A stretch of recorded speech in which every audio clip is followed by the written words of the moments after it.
आप सभी से मिलकर काफ़ी अच्छा लगा।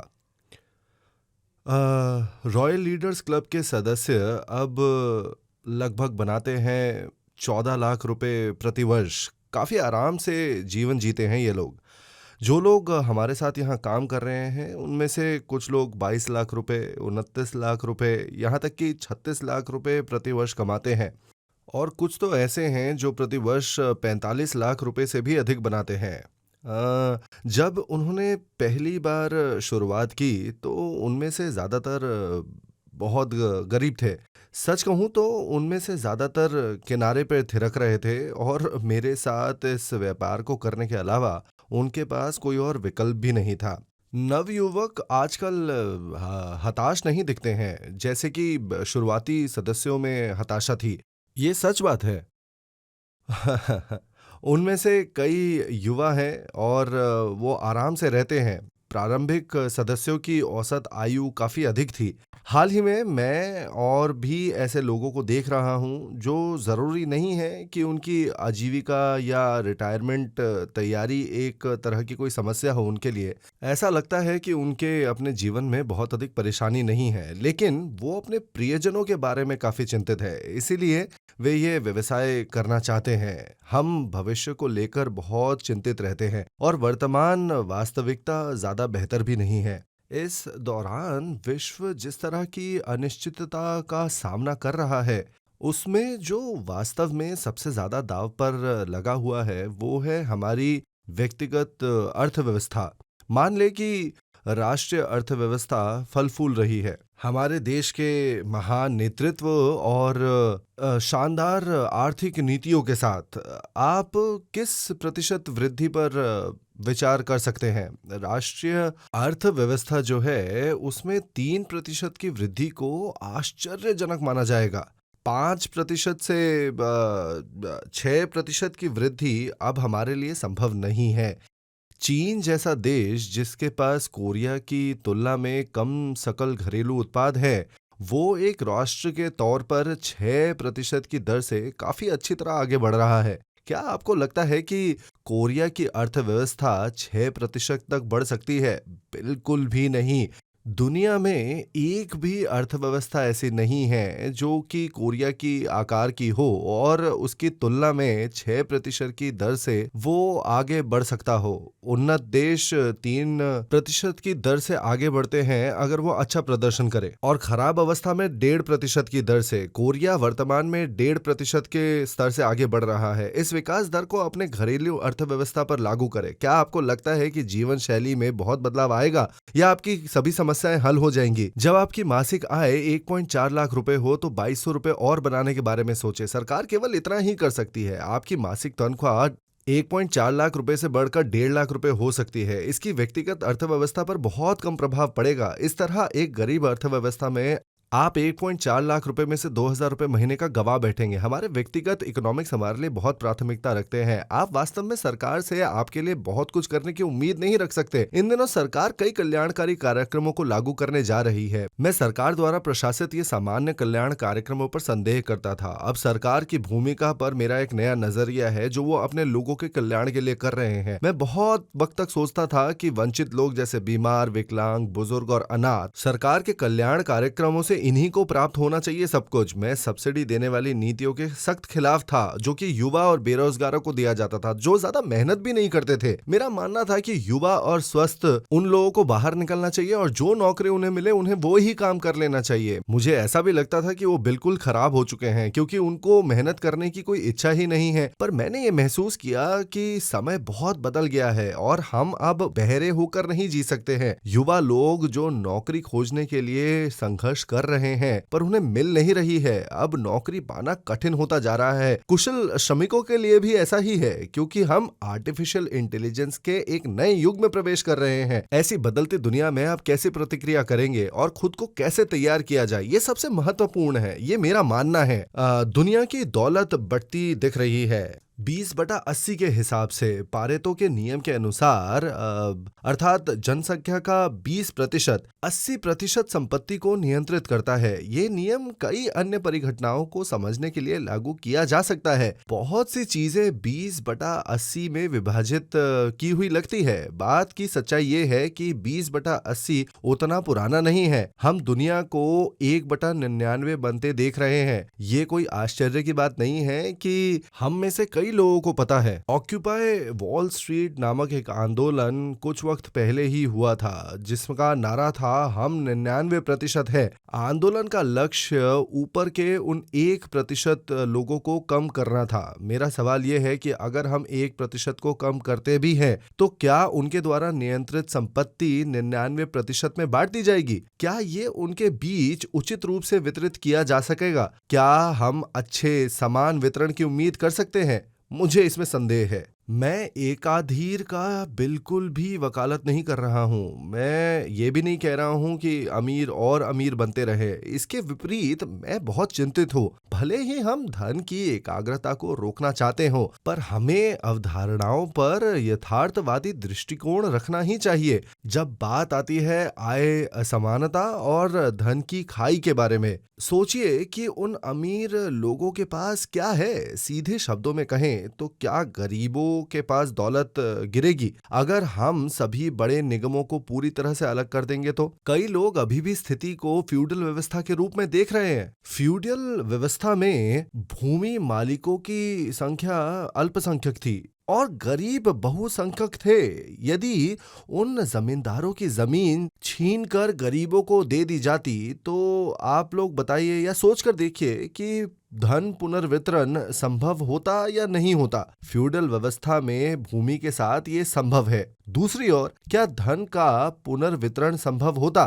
धन के वर्तमान स्वरूपों के साथ, जैसे कि कारखाने या कंप्यूटर सिस्टम, क्या उन्हें नष्ट किया जा सकता है और फिर भी वे अपने मूल्यों को बरकरार रख सकते हैं? क्या इस प्रकार के पुनर्वितरण की संभावना हो सकती है? इसकी संभावना बहुत ही कम है। हमारे पास उनको अकेला छोड़ने के अलावा कोई और चारा नहीं है। उनकी अपनी भूमिकाएं हैं। ये सब अच्छा है अगर हम इसे स्वयं कर सके तो। आइए अपना ख्याल रखें हम सब। इसके अलावा सरकार हमारे लिए इतना ही कर सकती है। बेहतर करने के लिए या फिर बुरा करने के लिए 1.5% उनकी सहायता के साथ। अपनी सारी उम्मीदें उन पर मत डालिए। वे बड़ी वैश्विक कंपनियां अपना रास्ता बनाती हैं, दुनिया में और विभिन्न उद्योगों में रोजगार के अवसर पैदा करती हैं। उन्हें अपना काम करने दे और अर्थव्यवस्था में योगदान दे। व्यक्तिगत रूप से मुझे सबसे ज्यादा खुशी होगी यदि हम औसत लोग खुद ही अपना देखभाल करें और इसी तरह से आगे बढ़े। जी बिल्कुल। हालांकि हम औसत लोग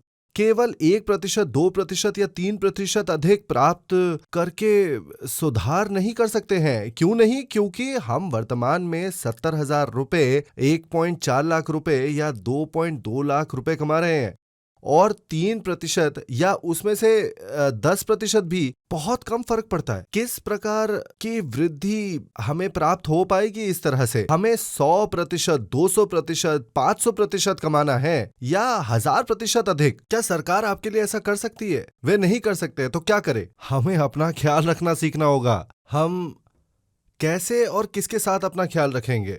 कितना आसान सवाल है ये। मैं चाहता हूं कि आप उस भूमिका के बारे में सोचें जो एटमी वर्तमान में निभा रही है। हम किसी भी व्यवसाय को शुरू करना चाहते हैं तो हमारे पास पूंजी होनी चाहिए। क्या ये सही नहीं है? आपके लिए किस प्रकार की पूंजी आसानी से उपलब्ध है? वे अन्य अपमानजनक एमएलएम चाहते हैं कि आप अपने प्रारंभिक निवेश के रूप में कई हजार डॉलर आप खुद से उन्हें दे दें। उस मामले में अगर आप ज्यादा अधिक नहीं बनाते, जैसे कि कई हजार डॉलर, तो आप नुकसान उठाते हैं, है ना? है यही कारण कि इस तरह के घोटालों के इतने शिकार होते हैं। आपको व्यापार में कभी भी घाटा नहीं उठाना चाहिए। आप किसी भी तरह का नुकसान उठाए बिना एटमी का कारोबार कर सकते हैं। मैं आपको बताता हूं कैसे। इन दैनिक आवश्यकताओं को देखें। आप टूथब्रश, लोशन का उपयोग करें, खरीदें हिमोहिम, अपने बालों पर शैम्पू करें और रोजाना नूडल्स खाएं। यदि ये एटमी के सामान अधिक महंगे और कम गुणवत्ता वाले हैं जो discount store, department store, home shopping network या इंटरनेट शॉपिंग मॉल पर बेचे जाते हैं उन सामानों के मुकाबले, तो आप उनका प्रयोग मत कीजिए। हालांकि यदि ये वस्तुएं बेहतर गुणवत्ता की हैं फिर भी कम कीमत की है, क्या आपको इसका उपयोग करना चाहिए? उनकी तुलना में क्या आपके लिए इन वस्तुओं का उपयोग करना अच्छा नहीं होगा? आप एटमी का बिजनेस करते हैं या नहीं? निश्चित रूप से। क्या आप देख रहे हैं कि मैं किस बारे में बात कर रहा हूं? इसका मतलब है कि आपके पास इससे अधिक है, कई गुना बुद्धिमत्ता एटमी का बिजनेस करने के लिए। यदि आप कभी सोचते हैं कि क्या मैं ऐसा करने के लिए पर्याप्त चतुर हूं या मेरे कमजोर शैक्षिक पृष्ठभूमि से मुझे सफलता मिल पाएगी या नहीं, तो अपने मन की ये बात वहीं पे रोक दीजिए। जो मैंने आपसे अभी कहा था वही एटमी के बिजनेस में सबसे महत्वपूर्ण पहलू है। दूसरे शब्दों में, क्या एटमी सामान बेहतर मूल्य के हैं? क्या आपने कभी इनका उपयोग किया है, इसकी तुलना करी है? आप हमारी वेबसाइट पर जाने के लिए, हमारे माल की कीमतों की जांच करने के लिए सक्षम हैं और खुद से इसे तय कर सकते हैं कि क्या इनकी कीमत अन्य ब्रांड से कम है। अगर आप ऐसा कर सकते हैं तो आप पर्याप्त बुद्धिमान हैं। एटमी के कारोबार को कर सफल होने के लिए तो कृपया बंद कीजिए बहाने बनाना। बहुत से लोग बहाने बनाते हैं, ये कहते हैं कि वे पर्याप्त चतुर नहीं हैं या उनके पास पूरी शिक्षा नहीं है या विफलता के लिए कई अन्य कारण होते हैं उनके पास। जब आप ये समझेंगे कि एटमी का सामान उपयोग करना आपके लिए हितकर है और यदि आप इस व्यवसाय की क्षमता को दूसरों को बताने के लिए सक्षम हैं, तो आप ये व्यवसाय कर सकते हैं। हर कोई दैनिक आवश्यकताओं का उपयोग करता है। हम गरीब होने पर भी इनका इस्तेमाल करते हैं। गरीब भी अपने दांत ब्रश करते हैं, है ना? वे अपने बालों में शैम्पू करते हैं, है ना? बेशक चीजें उस तरह जीवन में आवश्यक है। दिलचस्प बात यह है कि धीमी अर्थव्यवस्थाओं में अधिक सौंदर्य प्रसाधन बेचे जाते हैं। ऐसा क्यों है? हमारे IMF संकट के दौरान अर्थव्यवस्था के हर एक क्षेत्र ने खराब प्रदर्शन किया था, सौंदर्य प्रसाधन के अलावा। ये सच है। संकट से पहले पत्नियां आराम से घर पर रहती थी, पर संकट के दौरान जब पति की नौकरी चली गई तो कई महिलाओं को बाहर निकलकर काम खोजना पड़ा। उन्हें बाहर जाने और नौकरी की तलाश में मेकअप करना पड़ा। लोगों ने अधिक सौंदर्य प्रसाधन खरीदे तो सौंदर्य प्रसाधन कंपनियों ने अधिक बिक्री की। प्रसाधन सामग्री भी एक धीमी गति से अर्थव्यवस्था में बिकते हैं। धीमी अर्थव्यवस्था में अधिक सौंदर्य प्रसाधन बेचे जाते हैं। मैं कह रहा हूं कि हमारे उत्पाद अर्थव्यवस्था की परवाह किए बिना ही बिकते हैं। हम आर्थिक परिस्थितियों की परवाह किए बिना इन वस्तुओं का उपयोग करते हैं। आपके दोस्त या परिचय इसकी कितनी संभावना है कि आपसे सहमत नहीं होंगे जब आप उन्हें आश्वस्त करेंगे कि ये सामान बहुत कीमती नहीं है? वे आपसे जरूर सहमत होंगे।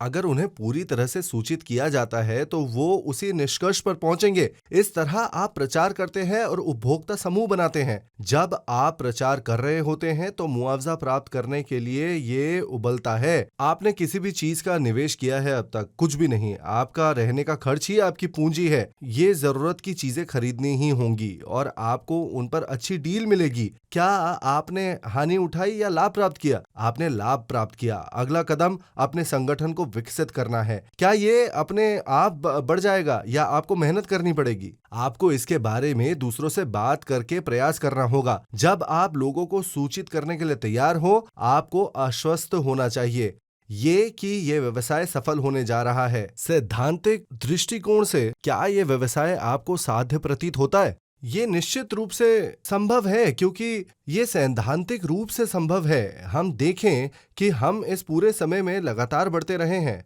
हमारे व्यापार से किसी को आज तक क्षति नहीं हुई है। वास्तव में ये मायने रखता है कि आप इस व्यवसाय को शुरू करने के लिए कितने दृढ़ हैं।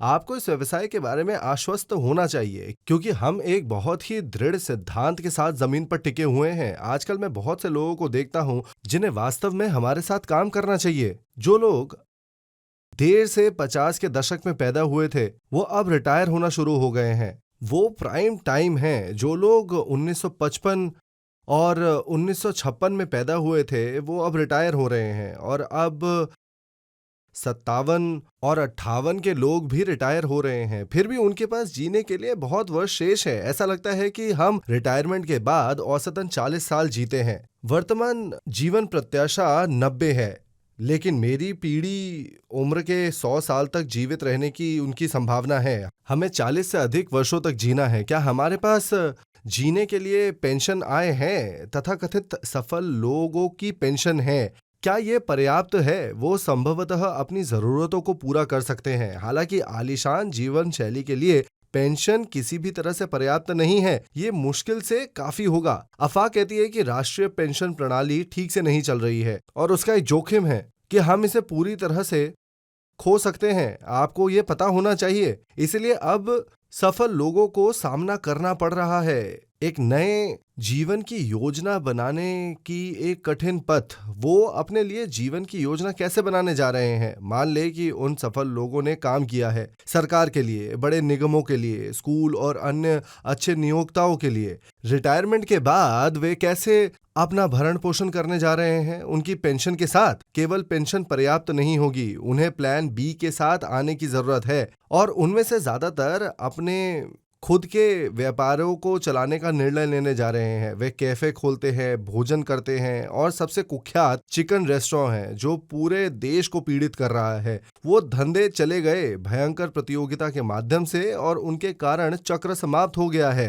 दुखद वास्तविकता ये है कि अधिकांश रिटायर्ड लोग अपना सारा विच्छेद वेतन डाल देते हैं अपने कारोबार में, केवल दरिद्र बनने के लिए। आपको हर चीज में पैसा खर्च करने की जरूरत नहीं होनी चाहिए। आपको एक भी पैसा खर्च करने की जरूरत नहीं है अपने विच्छेद वेतन या पेंशन से। इसको बचाइए। साथ ही आपको ऐसी नौकरी की तलाश करनी चाहिए जिसमें कुछ भी खर्च ना हो। क्या एटमी में निवेश करने की जरूरत है? बिल्कुल भी आवश्यकता नहीं है। एटमी बस इतना चाहता है कि आप हमारी दैनिक आवश्यकताओं का उपयोग करें और दूसरों को भी ऐसा करने के लिए कहे। इसमें बस इतना ही है। इसलिए रिटायर्ड लोगों के लिए यह व्यवसाय इतना आकर्षक है। बेशक हो सकता है कि कुछ लोग इसमें अच्छे ना हो और नौकरी छोड़ दे, फिर भी उन्हें क्या खोना होगा? उनका विच्छेद वेतन और पेंशन अभी भी अछूता है। दिन भर इधर उधर ना घूमे और ना ही लंबी पैदल यात्रा या टीवी देखने में अपना समय बर्बाद करें। हमारे सेमिनारों में दिन ब दिन आए, नियमित रूप से अपने केंद्र पर जाएं और कोई भी कार्यक्रम मिस ना करें। अगर आपको इसी तरह एक्सपोजर मिलता रहा तो आप इसका फायदा उठा पाएंगे। ये आपके लिए थोड़ा नया हो सकता है, लेकिन आप इसका पता लगा लेंगे। आपको ये इस प्रकार करना चाहिए। बस इतना कहो, चलो चलते हैं। ये उतना बुरा नहीं था जितना मैंने सोचा था। बस उन दो पंक्तियों को दोहराते रहिए और आपको एक जबरदस्त हैरानी होगी। आप किसी ऐसे व्यक्ति से मिल सकते हैं जो इसके लिए ही पैदा हुआ था। ठीक है, अब आप में से कुछ लोग इसके लिए पैदा हुए किसी व्यक्ति से नहीं मिल सकते हैं। कोई फर्क नहीं पड़ता है, बस उनको लाते रहिए जो शायद इसी के लिए पैदा हुआ था पर इसे कर नहीं रहा है। किसी दिन वो किसी और को ले आएगा, तब उन सब के बीच एक दिन एक तारा उत्पन्न होगा। आप ऐसे व्यक्ति हो सकते हैं जो अपना मुंह खोलने में भी शर्माते हैं, या ठोस विचारों वाले एक प्राकृतिक विचारक हो सकते हैं आप। पर इसका मतलब ये नहीं है कि आपके पास दूसरे लोगों के सामने बात करने की क्षमता है। हैरानी की बात है, वहां कुछ लोग हैं जो प्राकृतिक तरह से जन्मे वक्ता होते हैं। यदि आप एक खराब वक्ता हैं तो एक संगोष्ठी के लिए आप किसी बहुत ज्यादा बकबक करने वाले इंसान को लेकर आइए। आप ऐसा कैसे कर सकते हैं? बस उन्हें अपने साथ आने के लिए कहिए। ये खूबसूरत मौसम में संगोष्ठी सुनने के लिए और यहाँ स्थलों की जांच करने के लिए। यदि आप प्रति सप्ताह केवल एक या दो लोगों को लाते हैं और एक या दो 10 या 20 जनों को लाते हैं और कुछ लोग अंततः 50 से 100 मेहमानों को लाते हैं, इतने लोगों के साथ आगे क्या होता है? ये कि वे पर्याप्त खरीदारी करते हैं। आप एक एएसएम बन सकते हैं। आपको 1.4 लाख रुपए प्रति माह मिल सकते हैं। एक रिटायर मोटे तौर पर एक पेंशन 1.4 लाख रुपए का प्राप्त करता है तकरीबन 30 साल काम करने के बाद। मान ले कि आपने 1, 2 या 3 साल काम किया है। यदि आप 1, 2 या 3 साल काम करने के बाद एएसएम के रूप में, ध्यान से सुनिए, हाँ, 1.4 लाख रुपए महीने कमाते हैं, क्या आप इसे तेजी मानेंगे या धीमा मानेंगे? अपने लोगों को बताएं कि आप इसे आसानी से और धीरे धीरे ले रहे हैं। उन्हें बताओ कि खेलना काम है और काम ही खेल है, और सिर्फ ऐसे ही उन्हें अपने साथ लेकर आइए। यहाँ पर रास्ते में आपको कुछ ऐसे व्यक्ति मिलेंगे जिन्हें ये व्यवसाय को करने की आवश्यकता है और कुछ जो ऐसा करना चाहते हैं। प्रारंभिक गलतफहमी के बावजूद कई लोग इसे पार्ट टाइम जॉब के तौर पर शुरू करते हैं। उन लोगों के लिए जो काम करते हैं लेकिन सोचते हैं कि उनके पास पर्याप्त रिटायरमेंट योजना नहीं है। काम के बाद या जब भी संभव हो हमारे सेमिनार में उन्हें लेकर आइए। हमारे व्याख्यान वीडियो क्लिप्स 24/7 स्मार्टफोन पर उपलब्ध हैं। अपने लोगों से कहिए कि वे क्लिप को उनके साथियों तक फैलाएं। बस टूथब्रश और शैम्पू का उपयोग करते रहिए, मेकअप लगाते रहिए या भोजन या नाश्ता करते रहिए। जैसे जैसे आप आगे बढ़ेंगे आपका संगठन आगे बढ़ता जाएगा और आप एटमी कारोबार में सफल हो जाएंगे। बस अपना जीवन जीना इस व्यवसाय के लिए मार्केटिंग बन जाता है। अगर आप पाठ्यक्रम में बने रहते हैं, हम इन बदलते समय में सही दिशा की ओर जा रहे हैं। क्यों ना आप अपना एटमी सदस्य कोड अपने बच्चों को सौंप दें। माता पिता अपने बच्चों से कहते हैं कि वे अपने भविष्य के लिए मेहनत से पढ़ाई करें, है ना? ये बिल्कुल बेकार है। क्या आप जानते हैं कि हमारे बच्चे और पोते पोतियों का क्या होगा? उनकी 68% नौकरियां ऐसी हैं जो अभी मौजूद भी नहीं हैं। उनकी केवल 32% नौकरियां वर्तमान युग से होंगी। ऐसी नौकरियां जो हमारे पास थी। हालांकि उनके 37% पेशे हमारे लिए अनसुने होंगे। इसलिए आपको अपने बच्चों को स्कूल में अच्छा प्रदर्शन करने के लिए मजबूर नहीं करना चाहिए। अच्छे ग्रेड के बारे में सोचने से उन्हें वो अच्छी नौकरी मिल जाएगी जो हमारे पास हुआ करती थी। ऐसा नहीं होने वाला है। हमारे एक आरएम ने, जिसका बेटा कॉलेज जाने वाला था, ये सोचा, उसने माना कि 3 या 4 वर्षों के दौरान उसका बेटा कॉलेज में जाएगा और एटमी काफी बड़ा हो जाएगा। अगर उसका बेटा एटमी को चुनता है और उसके दोस्त 4 साल बाद नौकरी ढूंढने के लिए संघर्ष करते हैं, तो वो उनकी तुलना में बहुत बड़ा आय अर्जित करने में सक्षम हो जाएगा। तब उसने अपने पुत्र से विनती की कि या तो कॉलेज में से वो थोड़ा समय निकाले या फिर कॉलेज छोड़ दे, और उसने विदेश में कहीं पर अपना बिजनेस शुरू करा दिया। उनके बेटे ने जबरदस्त तरीके की अंग्रेजी बोलना सीख लिया और एक बहुत अच्छी आय बनाने के लिए वो वहां पर चला गया। हमारे आरएमएस के कुछ बच्चों को पहले से ही 7 लाख रुपए से 14 लाख रुपए प्रति माह मिलते ही रहते हैं और वो अभी 30 वर्ष के भी नहीं हुए हैं। उन्हीं के उम्र के उनके दोस्त क्या कर रहे हैं? वो किसी स्कूलों में बैठकर पढ़ाई कर रहे हैं और उम्मीद कर रहे हैं कि वो भी 1.5 लाख रुपए हर महीने कमा पाए, जबकि हमारे बच्चे पहले से ही 14 लाख रुपए हर महीने कमा रहे हैं। जबकि दूसरे बच्चे 2.5 लाख से 5 लाख रुपए के पदों के लिए निरंतर लड़ाई करते चले जा रहे हैं। कुछ दिन पहले मैं एक बैंक के पास गया और मैंने कुछ पैसे भेजने थे और काउंटर पर मैंने अपना काम पूरा किया। जब मैं जाने की कोशिश कर रहा था तो क्लर्क ने बड़ी सावधानी से कहा, प्रेसिडेंट पार्क, क्या मैं आपसे एक प्रश्न पूछ सकता हूँ? एक छोटा सा जवाब भी काफी होगा। उसने कहा कि मैं पैसे कैसे कमा सकता हूँ। मैंने उससे कहा, जैसा वो चाहता था, अपनी बैंक की नौकरी छोड़ो, जो उसे आश्चर्य कर गया। आज की तारीख में उसकी नौकरी खत्म हो चुकी है। उन बैंक की नौकरियों में काम करके वो लोग 2.5 लाख से 5 लाख रुपए महीने कमा लेते हैं और अगर शाखा हेड बन गए तो फिर 7 लाख रुपए महीने।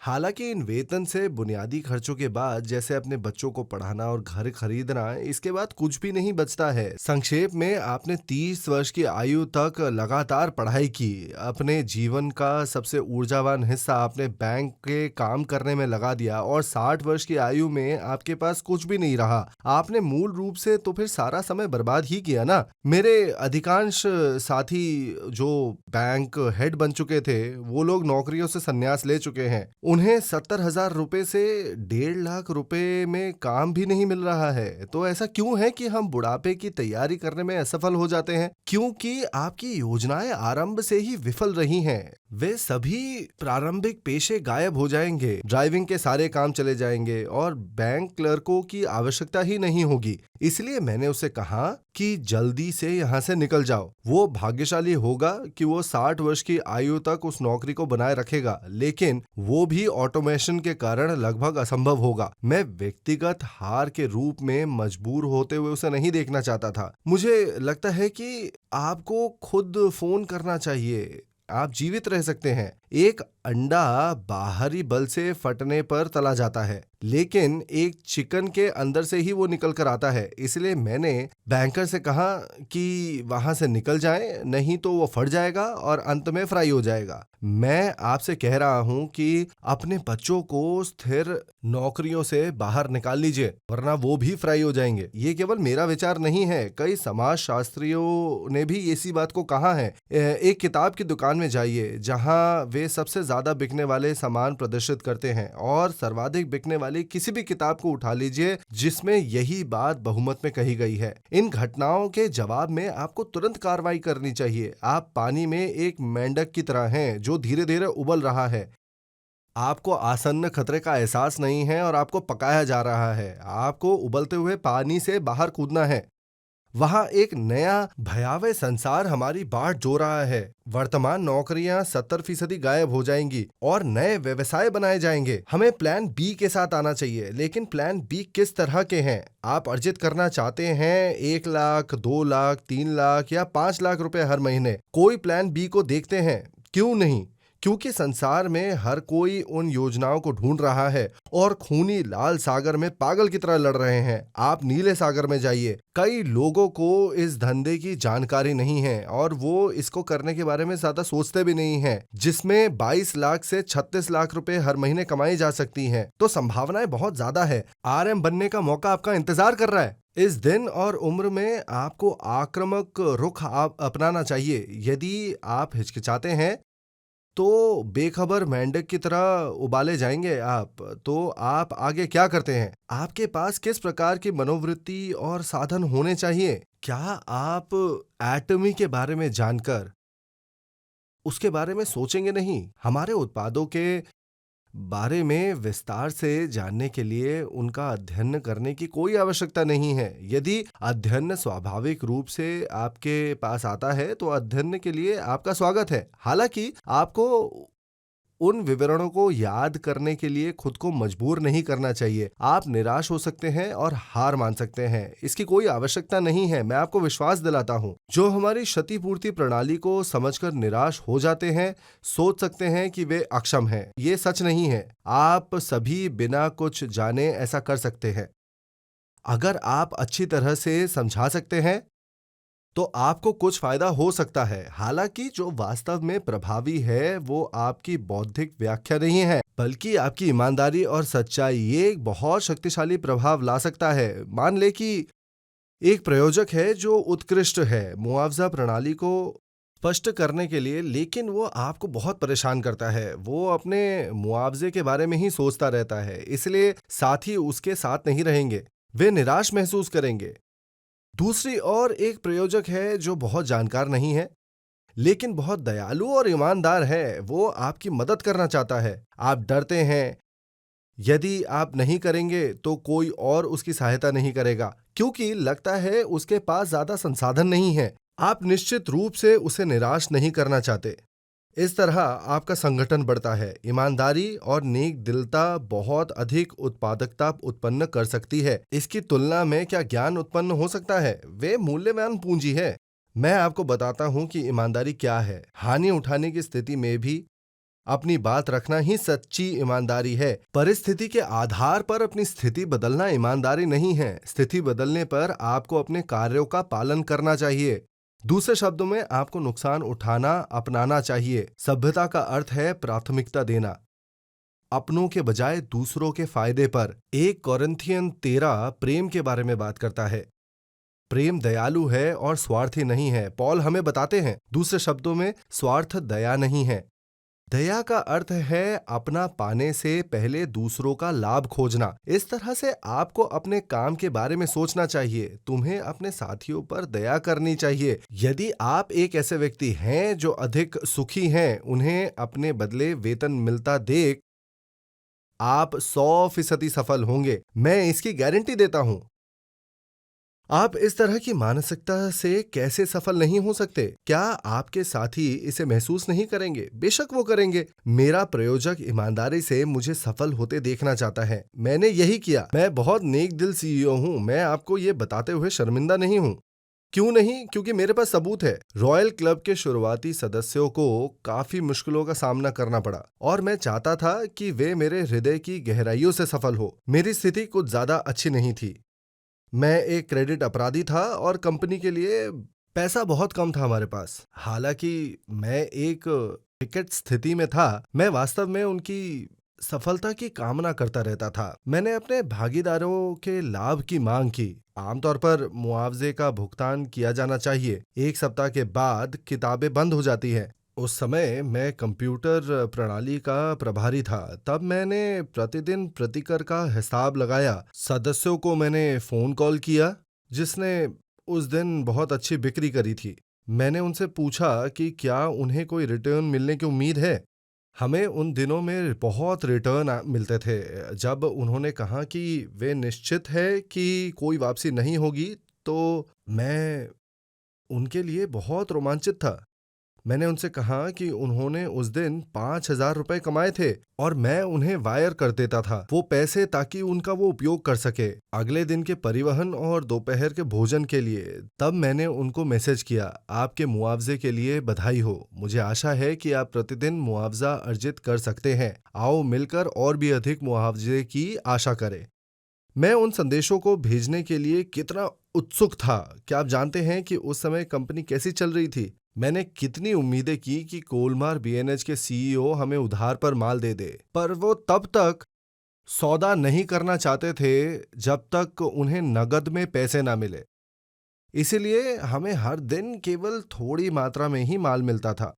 मेरे बारे में क्या, इस कंपनी के सीईओ, मुझे भी आमदनी चाहिए थी। मेरी पत्नी 1 लाख रुपए प्रति माह की नौकरी कर रही थी और हम रहते थे एक 40,000 रुपए वाले किराए के घर में। क्या मैं कम से कम 70,000 रुपए या 1.5 लाख रुपए का घर नहीं लेना चाहूंगा? मुझे भी पैसा कमाने की सख्त जरूरत थी। हालांकि मेरे लोग जो अब रॉयल क्लब के सदस्य हैं, मेरे से भी अधिक विकट परिस्थितियों में थे। अगर मैंने उन्हें पैसे नहीं भेजे तो उन्हें बस की सवारी करने के बजाय पैदल चलना पड़ेगा। उन्हें भोर की दरार पर उठना होगा, दोपहर का भोजन नहीं कर सकता और पानी पीता रहता। मैं समझ सकता था कि उन्हें किस दौर से गुजरना होगा।